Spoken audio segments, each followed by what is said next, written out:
estamos en la redacción del diario.es con Fernando Guallar, que viene a presentar Pared con Pared, la película que se estrena en Netflix, que protagonizas junto a Aitana. Gracias por venir, lo primero. Gracias a vosotros por invitarme, de verdad. Yo creo que voy a hacer como la primera pregunta casi morbosilla. Venga. Y luego ya hablamos de todo, Venga. pero es cómo es trabajar con Aitana, ¿no? Que tiene esta imagen como Este de estrella áurea mundial. Total. ¿Cómo ha sido todo esto? Bueno, a ver, es que lo primero que sí digo siempre es que la peli la rodamos hace 2 años ya. Y 2 años se notaban bastante en la vida de un actor, y sobre todo si es un actor joven o en su caso que es bastante más joven que yo. Era su primera interpretación en cine, y la verdad es que a mí, cuando me llamaron para la película está dirigida por Patricia Font, que es una directora con la que yo ya había trabajado. Entonces Patricia me llamó para decirme, oye, está este proyecto, quiero que hagas un casting porque necesitamos ver la química con Aitana, y a mí me gustaría que estuvieras en el proyecto porque ya me conocías, sabes mi manera de trabajar, cómo me enfrento al curro, soy un actor bastante paciente y no tengo problema en ensayar mucho, por ejemplo, que es algo que me gusta y demás. Entonces, hice la prueba, me dieron el papel como muy rápido y enseguida nos pusimos a la obra porque había que ensayar y sobre todo yo creo que mi función fue un poco también como hacer que Aitana estuviera muy cómoda. Te diré que se enfrentó al curro con muchísima humildad, porque, bueno, sabiendo, ¿no?, el impacto mediático que tiene ella y que todo es tan conocida y nunca se había acercado a un trabajo así en cine, pues podía tener una actitud que fuera un poco más complicada. Y ahí te diré que para nada, se enfrentó con mucha humildad. Y es verdad que esta peli es un ejercicio muy diferente porque es un ejercicio en el que los dos protagonistas nunca se ven. Nosotros rodamos todo con un muro de por medio. O sea, el muro es real, ¿no os visteis? Completamente real. Nos vemos en una secuencia de la película, que no digo para no hacer spoiler, pero es que todo fue trabajar así. Cuando estaban en su campo, yo le daba la réplica desde el otro lado de la pared, y cuando estaban en el mío, pues viceversa. Así que yo, claro, creo que es la compañera con la que menos he sentido que estaba trabajando, porque lo que era pegar gritos, además mucho más alto de cuando te tocaba a ti, cuando estaban en tu campo, para proyectar, porque a veces no se escuchaba bien. Entonces, fue un rodaje muy atípico, y yo creo que ella lo resolvió muy bien, y ya te digo que se comprometió, que es algo que yo al principio pues tenía miedo, y para nada, mucho compromiso y mucha humildad. Has mencionado eso de esa actitud que casi se presupone de una estrella, ¿no? Que sea pues los egos y todo esto. ¿Es más habitual de lo que parece o no? Pues yo no te voy a mentir, yo te voy a decir que sí, que hay egos. Sí, hay egos y hay gente que se enfrenta al trabajo desde un lugar que parece que le están obligando. Y yo no lo entiendo, porque además de que yo siempre pienso que los intérpretes estamos bien pagados, se nos ofrece un espacio y un privilegio, joder, que creo que deberíamos valorarlo un poquito más. Que estemos bien pagados no quiere decir que nos tengan que pagar bien, porque yo creo que nos tienen que pagar bien porque generamos un trabajo muy grande para distribuidoras, productoras o plataformas. Entonces, pero yo sí creo que hay veces que hay gente que se equivoca un poquito desde dónde tiene que enfocar el trabajo, y no solo los compañeros, que a veces se pasan 3 pueblos, sino también los productores que lo permiten. Yo he habido actitudes que he visto en el set que he pensado que alguien tenía que decir basta, y no siempre se dice. Y uno mismo, hay veces también que se ve en una vorágine de ojo, que yo también corro el riesgo de entrar un poco en esta espiral. Supongo que sí. Yo te voy a ser muy sincero, a mí yo creo que nunca me ha pasado, porque a mí es que me gusta mucho el trabajo en equipo. Mucho, mucho, mucho. No sé si será porque yo antes estudié otra cosa y estoy muy... ¿Qué estudiaste así por...? Arquitectura. No. Sí. Ostras. Yo soy arquitecto. Eso dice un título. Soy de un papel. Firmado por Felipe VI, que tiene mi padre. Es verdad que estoy o sea, en la carrera de arquitectura también era mucho trabajo en equipo, mucho, mucho. Y a mí, que tengo, es verdad, como un amor y muchísimo respeto por este oficio, yo siempre me he enfrentado al trabajo desde un lugar en el que entiendo que si cojea cualquier pata, sonido, arte, vestuario, lo que sea, estamos jodidos.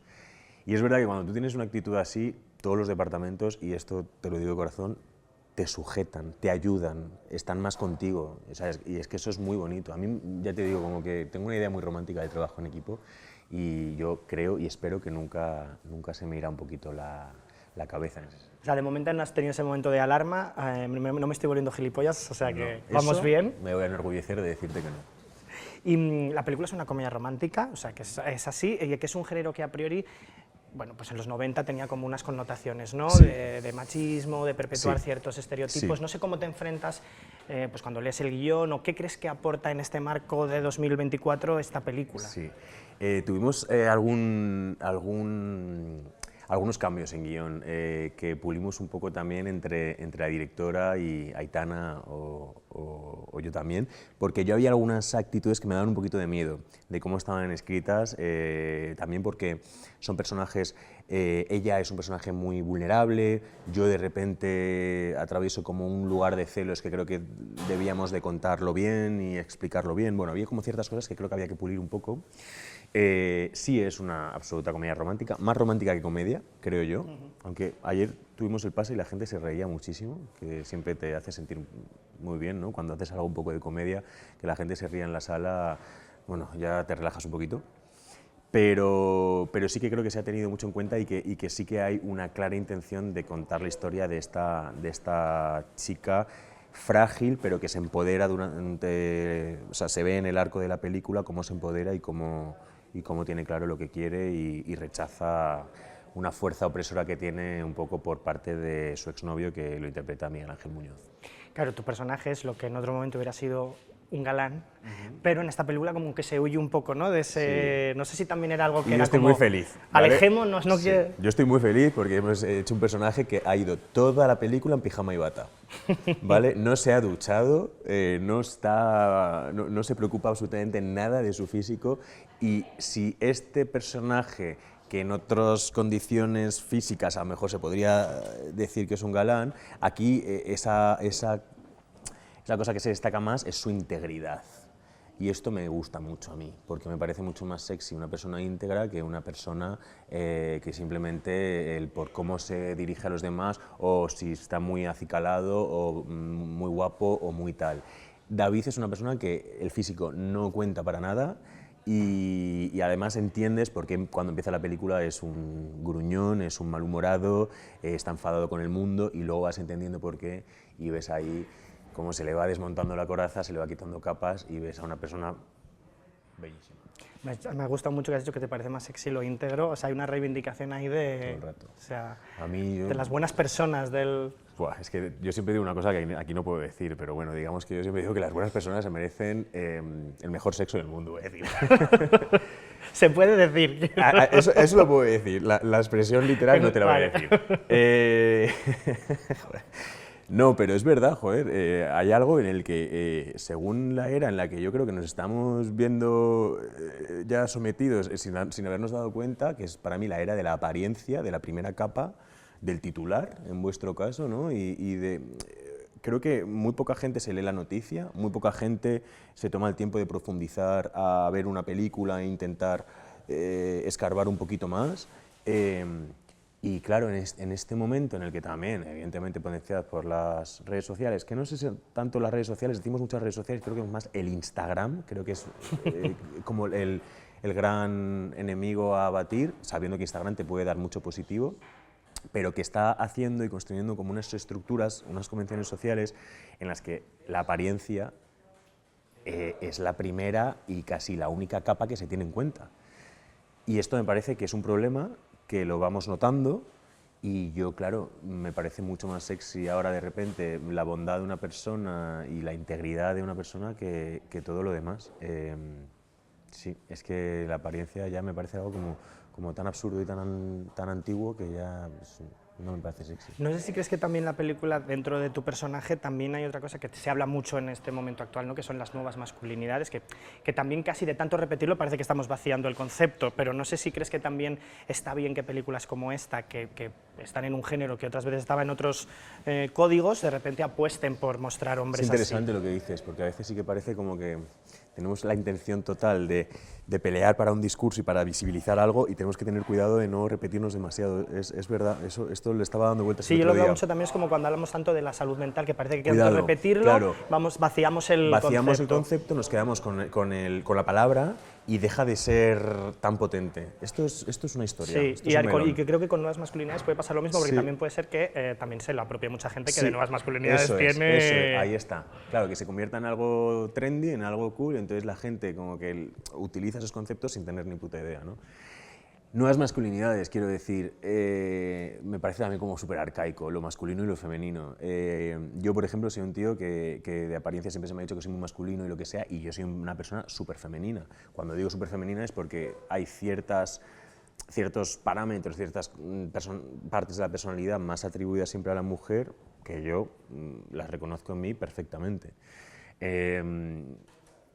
Es tan antiguo lo de los hombres no lloran, ¿no? que además creo que es una putada para tantísimos hombres que se han visto sometidos. Mucho daño eso. Muchísimo daño, pero de verdad, ¿eh? O sea, de tantos hombres que se lo han creído. Y esto es un problema, claro. ¿Cómo que los hombres no lloran? Pero si los seres humanos lloran, no hay más que hablar, ¿no? O sea, y qué bonito es cuando alguien se te desnuda y cuando alguien comparte la vulnerabilidad. Joder, y yo que soy actor y me dedico a esto, quiero decir, es que esto es una cosa que me parece tan absurdo. Y en este caso David, pues sí, se muestra una persona porosa, se muestra a un hombre frágil. Y los hombres frágiles existen si no lo somos todos. Lo que pasa otra cosa es que no lo quieras enseñar. ¿Y crees que es importante mostrarlo en el cine? Porque siempre se dice, el cine no cambia el mundo. Bueno, pero de alguna forma sí conforma imaginarios, realidades, no sé cómo de... Para mí el cine sí cambia el mundo. Y el teatro, y la música, y en general la cultura, claro que lo cambia. El cine en este caso tiene la oportunidad de ofrecerle al espectador realidades ajenas que parece que no existen, de personas que se cruzan contigo por la calle y que conectes y empatices con ella. En este caso sí que podemos empezar a desmontar ciertos clichés. Yo desde que hice Velvet Collection en el, no sé, sería 16, 17, a mí cuando se me ofrece ese personaje, este galán, ¿no? y yo veía cómo eran los otros galanes de estas series y tal, y yo propuse desde un principio que fuera una persona frágil y vulnerable, porque además estábamos contando la historia de una persona que evidentemente estaba pasando por un dramón, que era básicamente que se había enterado de que, bueno, muy telenovelero, ¿no? Pero que se había enterado de que su padre no era su padre, de que su padre real acababa de morir, bueno, una cosa como, pues, ¿y cómo te enfrentas a algo así? Y yo creo que ahí hice mi primera aportación desde una intuición, y era 2017, yo no era el actor que soy ahora, ni tenía la seguridad en mí mismo para opinar ante ciertas personas, pero yo ahí ya dije, ostras, esta persona yo creo que hay que pulirlo un poco, ¿no? Qué poco sexy sería que Sergio, en ese momento ese personaje, se enfrentara a esto desde una carcasa y desde esta cosa, ¿no? Engolada. Engoladísimo, antiquísimo. No, creo que sí que el cine tiene el poder de visibilizar cosas, y no solo tiene el poder, sino que debería explotarlo un poco más. ¿Da miedo opinar? ¿Cuándo uno se siente como con el poder o la confianza para hacerlo? No sé si también es como jugar, que luego lo enlazaré con otra cosa, ¿no? Pero en este sentido, como actor, ¿da miedo decir, es que me van a decir que soy el...? Da miedo, yo creo que según tu momento personal. Yo hace 8 años tenía un miedo que ya no tengo ahora, porque a lo mejor he dejado de tomarme todo tan en serio. Últimamente sí me sorprendo a mí mismo repitiéndome también que no somos tan importantes, que entretenemos, que divertimos, que emocionamos, que sí que tenemos un poder transformador, sí es lo que queremos hacer, no hablo solo a nivel, o sea, desde el actor, ¿no? Sino desde las personas que deciden muchas cosas en los despachos de plataformas, productoras y demás. Pero yo con el tiempo cada vez tengo menos miedo, porque ya me he dado cuenta de que si en algún momento yo, por cosas que digo con una convicción férrea, si por eso se me cierran según qué puertas, es que yo no tenía que estar invitado a esas fiestas. O yo no me voy a entender con ciertas personas que no compartan algo tan básico como la defensa de los derechos humanos. Es evidente, no sé, lo que antes me daba miedo ahora es como, bueno, pues si no hablamos el mismo idioma frente a algo que yo creo que es lo más básico del mundo, pues no pasa nada. No. Y has mencionado lo de ese poder transformador. ¿Tú recuerdas alguna peli que en algo a ti te haya hecho cambiar, ¿no? O te haya cambiado un imaginario de alguna forma, aunque sean lo más...? Hay muchísimas. Bueno, yo soy un hombre muy sensible, lo he dicho siempre, y a mí, yo de verdad soy un amante del cine. Mira, la primera película que yo recuerdo que transformó algo en mí fue la que me dio un impulso para que yo me dedicara a esto cuando ya estaba estudiando arquitectura y decidiera dar según qué pasos, que fue Noviembre, de H. Mañas. esa hizo algo en mí, transformó algo en mí. Además que justo acaba con esa frase, ¿no? Que dice, el arte es un arma cargada de futuro, me acuerdo Oye, perfectamente. qué maravilla. Es que también me gusta, me quedé esa ahí medio... Con Oscar ahí en el columpio. Me impactó mucho esa película y yo creo que me encariñé mucho más de lo que era el oficio, más allá de la industria y de todo lo que ha venido después, que era un proceso por el que yo tenía que pasar. Pero películas que te puedan modificar y eso, y enseñarte realidades ajenas, pues joder, miles, ¿no? Yo siempre, hay una que siempre me ha acompañado mucho, que es 120 pulsaciones por minuto. Lo he dicho varias veces, porque también hizo un clic en mí hace 3 años o así que la vi, y también dije, ostras, también me volvió un poco a catalizar mis ganas de involucrarme en según qué proyectos. Y luego hay muchísimas que lo que hacen es una labor social. Hay cine que hace una labor social increíble. Pues mira, por ejemplo, así más reciente, 20.000 especies de abejas, pues también la vi y dije, joder, qué bien contada esta historia para que todo el mundo entienda lo que es, lo necesario que es visibilizar, por ejemplo, a la comunidad trans. Y claro, no sé si es difícil, la pregunta es si uno se fija en eso a la hora de elegir, pero también, y hablaremos ahora de eso, me imagino que no es tan fácil siempre elegir, quiero decir. ¿Cómo se lleva esa lucha de, joder, me gustaría ser muy selectivo en elegir a lo mejor papeles que van unidos a esto que estás diciendo, pero saber que no es tan fácil? Mira, yo con los años también me he dado cuenta de que mi pulsión siempre de convertirme en un actor ha ido ligada a algo muy personal, que es como algo muy reivindicativo. Yo desde pequeño he sido como un firme defensor de hacer justicia, desde que era muy pequeño, y me he buscado problemas por eso. Y te digo que yo a día de hoy yo no he podido hacer aún el cine que yo quiero hacer. Yo evidentemente soy un privilegiado, yo evidentemente he trabajado mucho, además he tenido la suerte de repetir con muchas personas con las que ya he trabajado, pero yo en los últimos años yo sé lo que a mí me pide mi cuerpo y a mí me pide hacer otro tipo de cine también, en el que se me contemple también al menos. Hasta ahora lo que he podido elegir es lo que no hacer. He tomado decisiones de no hacer según qué cosas para no perpetuar también un cliché, ¿no? Porque al final somos muy... Hay mucha gente en el cine que tiene una visión un poquito básica en cuanto a nosotros, ¿no? Nos etiquetan mucho como intérpretes y a veces no nos quieren ver en cosas que a ti te sorprenden muchísimo, porque a lo mejor es un texto y dices, pero si soy yo, pero si es que yo te puedo hacer un trabajo increíble, pero a lo mejor te han visto en otras producciones o creen que eres otro tipo de actor y no te invitan. Lo decía Carlos Cuevas, dice, como una cosa que hagas funcione, sí. Tú eres eso. Eres eso, y es una putada, porque no, el actor sí es algo versátil, imagínate.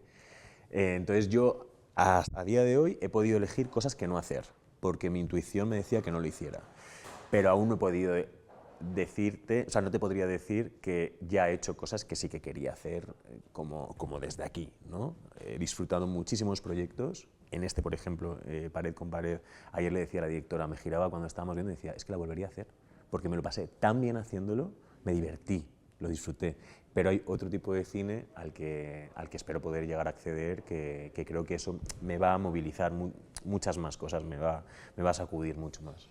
Has dicho lo de que eres un privilegiado, no sé si crees que hay como una falsa imagen, antes lo comentábamos fuera, ¿no?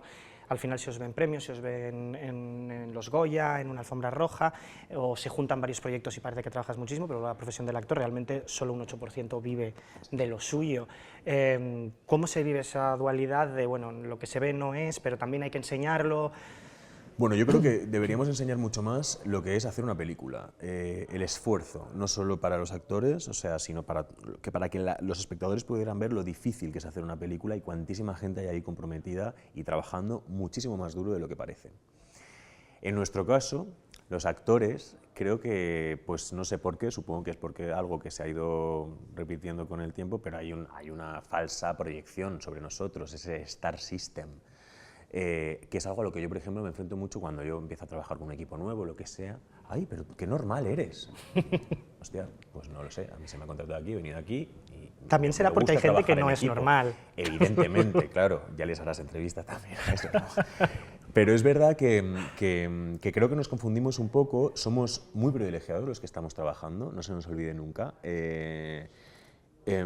pero sí que deberíamos enseñar un poquito más por eso está muy bien que hagamos entrevistas también, que se nos conozca desde otro lugar, para ver si somos normales o no somos normales, o cuáles son nuestras necesidades o inquietudes como artistas. ¿Por qué estamos aquí? ¿Por qué yo no me quedé en un despacho de arquitectura o por qué no me he ido? Que también eso me ha dado curiosidad, te voy a preguntar luego también. Cuando tú pregunta lo que quieras. Hace, yo qué sé, y estoy de diplomático en Taiwán, yo qué coño sé. O sea, pero hay algo como que sería, a mí me parece mucho más romántico que los espectadores se enamoren de nosotros también, no solo de los personajes que hacemos, porque te puedes encontrar personajes interpretados por actores o actrices que luego dices, ostras, no comparto absolutamente nada con ellos. Pero bueno, ahí está la magia de la ficción y la realidad. Oye, y cuando os llaman señoritos, ¿uno qué siente por dentro? A mí no me llaman, no sé, me parece increíble, me parece divertidísimo, pues no sé. Bueno, yo tengo un poco pinta de pijo, ¿no? De señorito pijo, y además ahora con el bigote te cuento. Bueno, pues es que supongo que ahí animaría a la persona que nos llame señoritos o subvencionados a que lea un poquito más, ¿no? Que se pegue ahí una tarde de lectura sobre lo que son las subvenciones o sobre cómo somos muchos de nosotros. Yo al revés, yo te diré que la gran mayoría de compañeros que tengo me parecen personas súper llanas.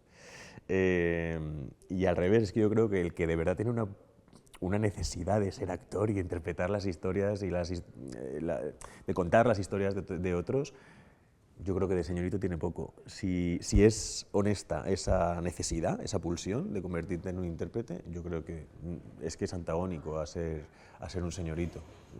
No serás un buen actor. Y esa pulsión en una persona que estudia arquitectura, ¿dónde está? Mira, yo empecé, la primera vez que yo me lo disfruté fue con 8 años, 7 años, haciendo de papageno en la flauta mágica en el colegio. ¿En qué colegio hacen la flauta mágica? Pues en un colegio estupendo que cerró, que era el Colegio Estilo, que lo fundó Josefina Aldecoa y lo fundó además en medio de, bueno, como en los 50 o algo así, que era pues para garantizar una educación pública y laica, en mitad de la dictadura, por supuesto. Y era un concepto bellísimo, bellísimo, y bueno, no teníamos libros, todo eran maestras, hacíamos ajedrez, arte, teatro, claro, era un colegio muy interesante, poesía. Tengo libros preciosos de esa época, con 6 o 7 años, haciendo Lorca, ¿no? Claro, es interesante. Cerró, lamentablemente. Josefina falleció. Yo animo a que la gente lea un poco sobre Josefina Aldecoa porque es muy interesante todo el compromiso que tenía con la educación. Y en este caso, allí empecé a hacer teatro y después, pues yo siempre digo que era como una cosa de oxitocinas a tope. Y empecé a hacer pues, algunas cosas más amateurs, luego hice un curso de cine a los 14 años. A los 18 decidí hacer interpretación, mis padres me dijeron que no lo hiciera, que lo hiciera como un hobby, pero que estudiara algo más serio. En su día me enfadé mucho, ahora, según me voy haciendo mayor, les entiendo absolutamente. O sea, yo entiendo que un padre y una madre, sabiendo la precariedad que a veces hay en este oficio, les dé muchísimo miedo que te dediques a ello. Y a mí me vino muy bien estudiar arquitectura para muchas cosas y empezar a los 27 en vez de a los 18.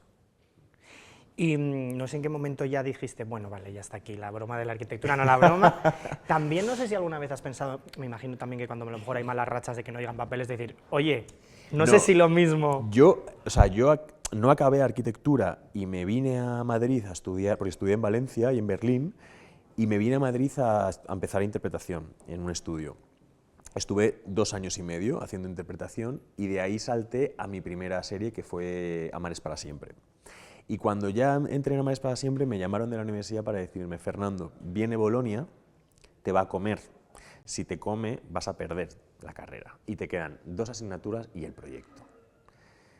Y dije, ¿qué hago? Dije, pues lo voy a hacer.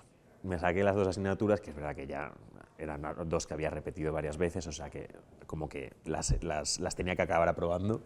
Y luego el proyecto lo hice con ayuda de los tutores de Valencia y recuerdo irme a Valencia, al Politécnico, presentar el proyecto y esa misma tarde volví a Madrid porque me recogía un coche de producción en Atocha y me llevaba para hacer Velvet, que ya estaba haciendo Velvet.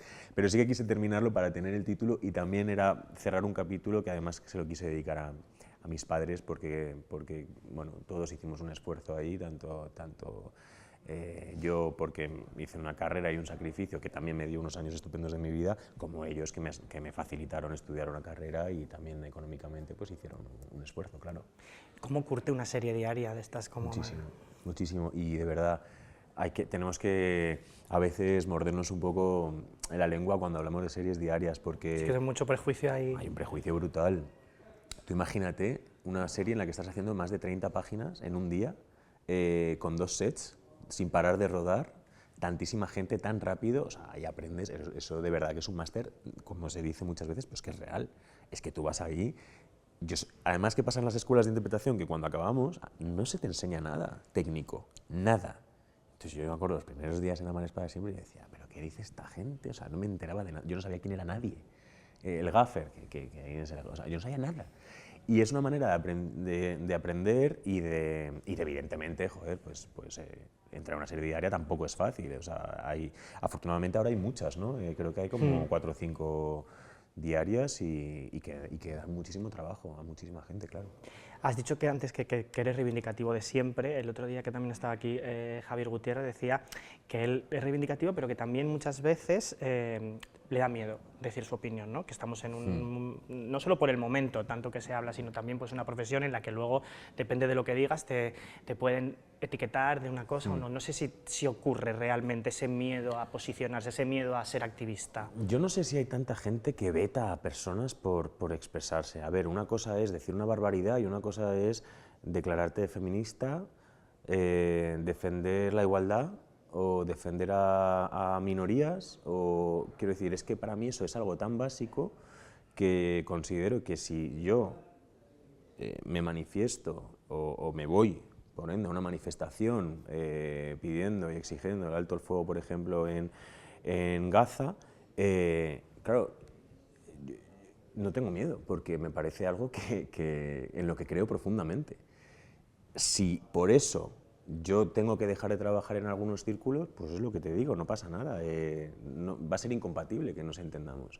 Sí es verdad que siempre se ha perseguido, un poco también yo creo que viene desde Hollywood, ¿no? Como que seamos neutros, blancos, para que la gente no tenga problemas, para que vean nuestras películas y para que nos paguen mucho dinero las marcas y demás.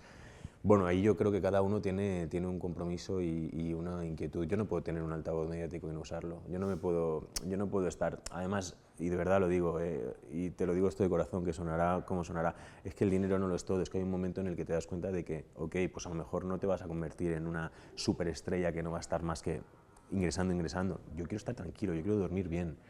Con mi representante hay una cosa que muchas veces cuando no sé si hacer y tal, siempre pienso 2 preguntas. Una es si necesitas el dinero, porque a veces lo necesitamos, evidentemente, ¿no? A veces, o sea, poder decir que no es un privilegio.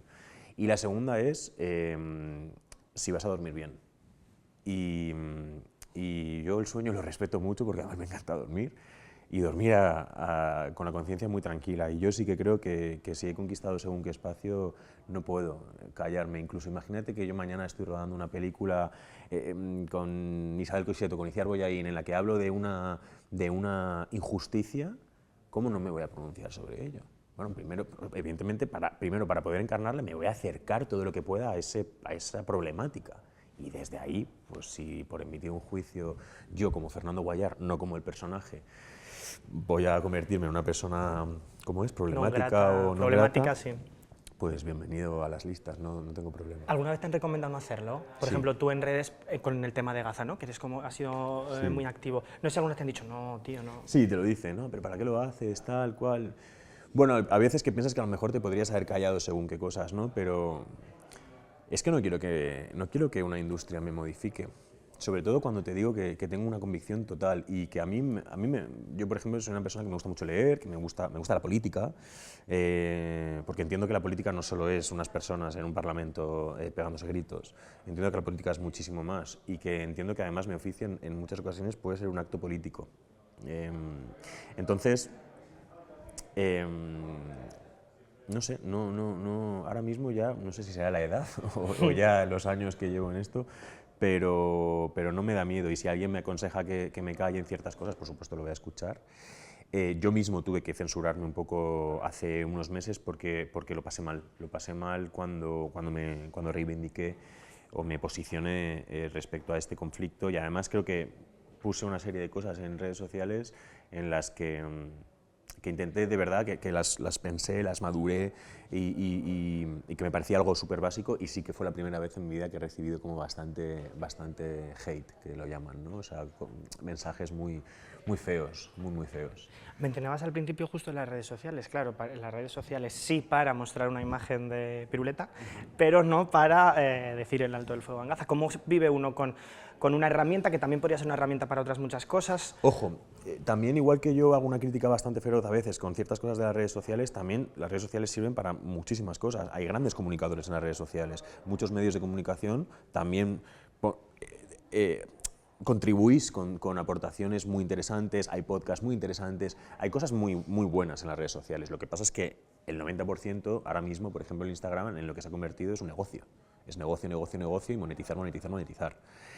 Sin embargo, a mí lo que me costó muchísimo, y por eso tuve que dejar las redes sociales ahora, este año pasado, yo en octubre, como que tuve un momento de pérdida, me sentí muy perdido, a raíz de pasar de un story de un gran periodista que está en Palestina y visibilizaba la realidad, y de un story de unos niños llenos de escombros y de sangre, preguntando por sus padres, o de un hospital echado abajo y las declaraciones de un médico del hospital, y pasaba al siguiente story, o al siguiente, y de repente era pues la frivolidad que reina mucho en Instagram, y puede ser pues una influencer enseñándome el detergente nuevo, o ten cuidado que no te piquen los mosquitos, mira, con esto no me pica, quiero decir, yo qué sé. Esto sí, me desmontó, y me pareció, y perdón, pero es que me pareció que todo era un sinsentido, de verdad. Y tuve que quitarme las redes sociales, y fue el inicio de un capítulo nuevo, porque me marché a Londres, esto fue en octubre, y bueno, como que tuve que parar un poco, porque hay veces que supongo que también va con la edad que no te encuentras y que sientes que todo es absurdo. Es muy tentador esa mercantilización de promociona esto, tal, no sé qué, me imagino que te habrán ofrecido 1000 cosas por hacerlo, y no sé si en algún momento dices, joder, es que claro, esto es un caramelito. Hay mucho dinero ahí, sí. Yo, por ejemplo, con la publicidad me puedo llegar a sentir cómodo, pero tengo que ser muy exigente también, y tengo que decir lo mismo que te decía antes, si voy a dormir tranquilo o no. Te pueden ofrecer muchísimo dinero por promocionar según qué cosas, claro. Lo que tienes que tener claro es cómo lo haces. A mí, por ejemplo, me gusta mucho la moda. Yo, por ejemplo, no tengo problema en hacer editoriales de moda con ropa y tal, me siento cómodo. Si son fotos bonitas y demás, siempre me ha gustado. De hecho, eso es una cosa que haré siempre. Pero a la hora de incluir según qué productos, pues creo que tienes que saber cómo hacerlo, y tienes que estar como con una conciencia muy tranquila de saber lo que estás anunciando y cómo lo estás anunciando. El otro día, antes que mencionaba a Javier Gutiérrez, decía que tenía como una especie de referente que es interpretativo y ético, ¿no? Como Pepe Sacristán, o Lola Herrera. Decía, no sé si tú tienes también alguien que digas, bueno, esto es... Yo voy a decir una cosa de Pepe Sacristán. Yo cuando empecé en Velvet, yo venía de hacer Amanes para siempre, y llegué a Velvet y yo llegué con el rabo entre las piernas, porque los primeros días yo estaba con Pepe Sacristán, con Aitana Sánchez Gijón, con Adriano Ozores. Bueno, pues era un gente, acercamiento, ¿no? gentecilla. Pepe, vaya integridad y vaya coherencia. A mí me da un poco de vergüenza hablar siempre de otros compañeros, pero lo voy a decir porque yo recuerdo en un momento en el que no estábamos rodando, Pepe era mi padre biológico, pero yo nunca le conocía. Entonces me cruzaba con él en set, en algún momento en el que entrábamos, salíamos, y luego creo que él era un fantasma o algo así, pero yo no le veía, bueno, no sé, de todo. Y estábamos en un momento ahí trabajando, y había como 3 sillas, yo me había sentado, y de repente Pepe estaba de pie, y digo, Pepe, siéntate tal cual, y me dice, no, yo no me siento. Y digo, bueno, ¿pero por qué? ¿No ves que se sienten los demás del equipo? Nadie se puede sentar cuando cortamos, yo tampoco. Y yo creo que Pepe tenía ahí, ¿qué tendría? 78 años o algo así. Sí, porque esto es hace 5 o 6 años, sí. Bueno, me remito a lo de antes, qué sexy es la integridad y qué sexy es la coherencia. El sentido, o sea, cuando eres coherente con tu discurso, y sí, claro, yo de Velvet, por ejemplo, rescato a Pepe siempre y a Adriana Ozores también la rescato porque la manera que tenía de entender el trabajo en equipo, bueno, a mí me pareció maravilloso. Sí, de verdad que me gusta mucho cuando me encuentro con compañeros que me sorprenden. Y mira, por ejemplo, 2 personas en Velvet que me sorprendieron para muy bien de cómo entendieron el trabajo en equipo y cómo estuvimos ahí, que a veces no es tan fácil todo, fueron Mónica Cruz y Marta Torné. Y te diré que habrá gente que de repente puedes tener un prejuicio o lo que sea, pero yo, por ejemplo, Mónica y Marta, otras 2 personas, apostando por un trabajo en equipo, no sé, eso como que me reconcilia muchas veces, sí. Ya no voy a hablar más de compañeros, que Ya me da no. mucha vergüenza. Pues ya no sé, pues de compañeros, pero sí has dicho como No, que... pero de gente que no conozco, pero bien. gente bien. Sí, Gente bien. eso sí. Has dicho como que todavía, no sé cómo ha sido la expresión, ¿no? De encontrar el sitio exacto como actor tuyo. No sé si tienes una lista de cineastas de... A mí me gustaría, o sea, ¿quién te gusta? O sea, a ver, tampoco te voy a decir que digas aquí Sí, Scorsese, una cosa así como loquísima, que tampoco lo mismo te... No, sí, Scorsese sí que creo que es un jodido maestro de la cinematografía. Patrios, dices. De lo que quieras. Te dejo... Mira, por un lado, yo me gusta mucho trabajar con mujeres, la verdad. Me llama Greta Gerwig, me llama más la Greta Gerwig de antes, te diré también. En Pero Narnia bueno. nueva no te apetece. Es verdad que va a hacer De Narnia. Fíjate, ¿no? Esta industria. Me gusta mucho Boyain, aquí. Me gusta mucho Catherine Bigelow. Me gusta... Luego, lo dije ayer además en una entrevista, pero es que es verdad, me lo pasaría muy bien con un Wes Anderson de repente. Me gusta mucho cuando los directores que tienen identidad, que saben lo que quieren contar. Y luego, afortunadamente, en esto que también siempre hay mucha gente que insiste en discutir mucho, pues ahora hay más oportunidades para las mujeres y se están creando una serie de perfiles que se les está invitando a esta fiesta del cine. Ahí nada más tienes que ver las directoras noveles que están apareciendo últimamente, que yo creo que es estupendo porque ese tipo de cine a mí es un cine que me interesa mucho, de conectar ahí con una mujer que tiene claro que quiere contar esa historia, ¿no? Pues mira, por ejemplo, Estíbaliz me llama mucho la atención. Mucha gente, sí. Me parece muy bonito el momento en el que te sientas por primera vez con un director que no conoces y te empiezas a ¿Hay algo de cita? a escrutar. Hay algo de supercita. Ese momento es muy bonito y el momento también, y siempre es una cosa como muy romántica, en el que te lees el guión por primera vez, que yo para mí es algo, un ritual ya. ¿Solo o cuál es el ritual? Solo, completamente, me hago mi café, mi té, lo que sea, me siento y te juro que es abrir la primera página y ¡fum!